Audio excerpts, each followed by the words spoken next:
आम्भी के राजा तक्षशिला के राजा आम्भी ने सिकंदर को भारत पर आक्रमण करने के लिए बुलाया था। पुरु का राज्य झेलम और चेनाब नदी के तट पर स्थित था और वहीं पर उसका भयंकर युद्ध हुआ था।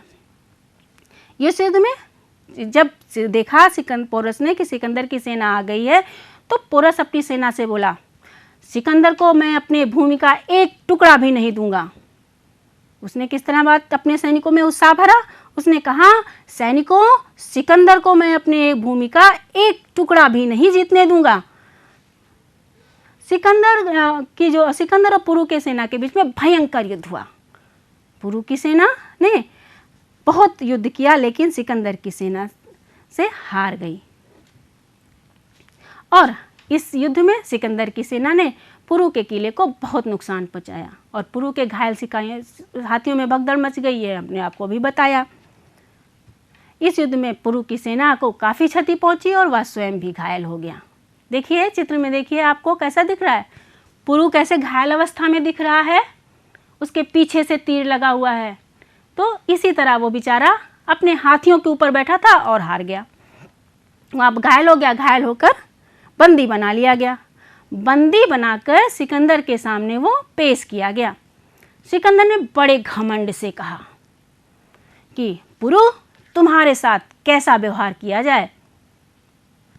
राजा पोरस बहादुर व्यक्ति था, आकर्षक व्यक्तित्व का मालिक था, महान सम्राट था। घायल होने के बावजूद, हारने के बावजूद भी उसने कहा, जैसा एक राजा दूसरे राजा के साथ करता है। स्वाभिमानी व्यक्ति था। उसने क्या कहा कि जैसा एक राजा दूसरे राजा के साथ करता है। उसका उत्तर सुन के सिकंदर आश्चर्यचकित। उसने सोचा कि वो बेचारा दीनहीन होके बोलेगा, लेकिन उसने तो बड़े ही घमंड से कहा, बड़े ही स्वाभिमान से कहा था। उसका उत्तर सुन के अब सिकंदर को बड़ा दुख, बड़ा ही आश्चर्य हुआ कि अरे, ये भारतीय इस तरह बोलते हैं। तो उसने प्रसन्न होकर कहा, पुरु, क्या तुम मेरे मित्र बनोगे? पुरु ने कहा, बिल्कुल। और उसने राजा पोरस ने सिकंदर से कहा, सिकंदर, भले ही मैं यह युद्ध हार गया, लेकिन हमने एक अच्छा मित्र प्राप्त कर लिया, यानी दोनों में खूब दोस्ती हो गई। अब पुरु के उत्तर से सिकंदर बहुत प्रसन्न हुआ और उसको अपना मित्र बना के उसका राज्य उसे वापस कर दिया। तो बच्चों, एक चीज़ आपने गौर किया होगा, इस कथा में, इस चित्र कथा में आपने एक चीज़ देखा होगा कि किस तरह अपने विरोधियों के साथ व्यवहार करना चाहिए। विरोधियों के साथ किस तरह का व्यवहार करना चाहिए? हमेशा बड़े दिल से उनकी बातों को सुनना चाहिए। कभी अपने दिल को छोटा नहीं करना चाहिए। कभी अपने मन में किसी के लिए विद्वेष भावना नहीं रखनी चाहिए। सिकंदर जीतने के बाद भी पोरस से दोस्ती की, क्योंकि पोरस एक अच्छे व्यक्तित्व का मालिक था। सिकंदर ये बात जानता था और उससे सामने बढ़कर उससे मित्रता की। तो आपको भी अपने विरोधियों के साथ, अपने जो लोग हैं, आप जिसको अपना विरोधी मानते हैं, वैसे आप बहुत छोटे छोटे बच्चे हैं, लेकिन आपके भी लोग, आप जानते होंगे कि आपके आसपास, आपकी कक्षाओं में लोग आप मानते होंगे कि ये हमारा दुश्मन है, मेरा विरोध करता है। तो आप कभी उसके बारे में सोचिए, क्या अच्छा व्यवहार नहीं कर सकते उसके साथ? कर सकते हैं, चर्चा कीजिएगा। इस युद्ध के बाद सिकंदर ने आसपास के थोड़े कटगढ़ राज्य आदि को जीता, लेकिन उसके बाद वो भारत से वापस जाने लगा, यानी भारत से प्रस्थान करने लगा, क्योंकि सिकंदर की सेना अब एक तो लड़ते लड़ते थक चुकी थी।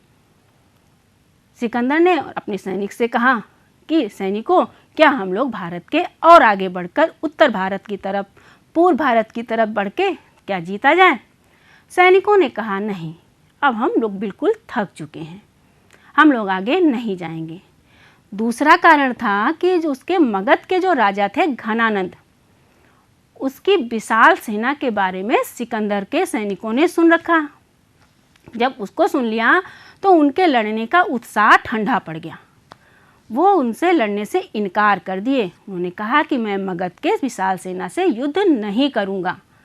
और सिकंदर ने बहुत उत्साह भरा, बहुत तरह से बात की, उत्साहित किया, लेकिन उनके अंदर कोई उत्साह नहीं आया। तब सिकंदर को हार के अपने देश वापस जाना पड़ा। जब सैनिक ही नहीं लड़ेंगे तो किसके साथ लड़ाई करेगा। तो वो वापस जाने के लिए लौट गया।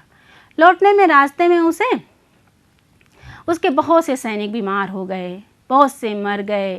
अंत में वापस लौटते समय रास्ते में बेबीलोन के पास इसे भी तेज बुखार हो गया और उसकी मृत्यु हो गई। तो बच्चों, इस तरह एक महान विजेता, महान सेनापति, महान शासक और महान व्यक्तित्व का मालिक सिकंदर का अंत हो गया। सिकंदर के आक्रमण का प्रभाव, इसके बारे में जानने से पहले हम लोग एक चीज़ जान लेते हैं।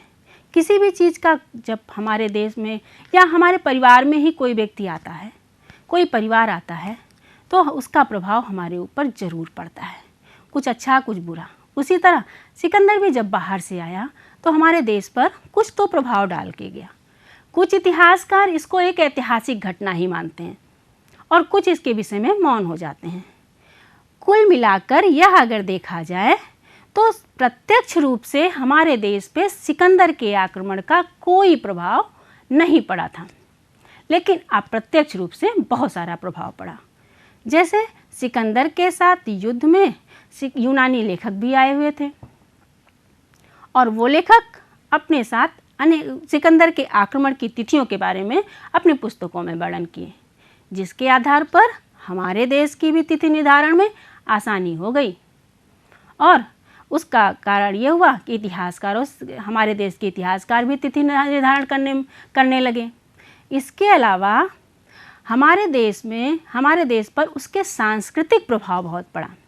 वहाँ के लोग आए, यहाँ पर रहे, यहाँ के लोगों से उन्होंने बहुत कुछ सीखा और हमारे देश ने उनके से भी बहुत कुछ सीखा। तीसरा जो पड़ा वो यूनानियों के संपर्क के कारण व्यापार के द्वार खुल गए। दोनों देशों में घनिष्ठ संबंध स्थापित हो गया और आपस में एक दूसरे का व्यापार में सहयोग करने लगे। भारतीय शिल्प और ज्योतिष में भी सिकंदर के आक्रमण का प्रभाव भारत में दिखाई पड़ता है। भारतीय शिल्प की जो गांधार शैली है उस पर भी सिकंदर के आक्रमण का प्रभाव देखने पड़ता है। हमारे देश में जो उलूख शैली की मुद्राएं प्राप्त होती हैं वो यूनानी कला की ही देन है।